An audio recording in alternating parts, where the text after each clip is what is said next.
Budameru drain కనీసం breach అయింది కూడా తెలియదు.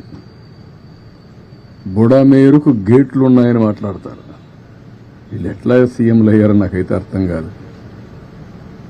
అది నేరుగా వస్తుంది, దానికి కాలువలో వచ్చి పోతే కృష్ణాకి వెళ్తుంది, అది కూడా తెలిసి ఉండదు. లేకపోతే కొల్లేరుకు పోతుంది. తెలియాలని లేదు, కనీసం తెలుసుకోవాలని ఉండాలి. అది కూడా తెలియకుండా మాట్లాడే పరిస్థితి. ఇంకొక పక్క మా ఇల్లు కాపాడుకోవడానికి బుడమేరుకు నీళ్లు పంపించామంట.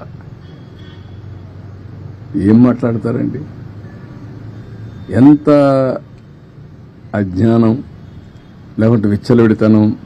ఏది చెప్పినా నమ్మతారని, ఏదో ఒకటి వాగితే ఏమీ చేయలేదని. వచ్చింది వర్షాలు నిన్న,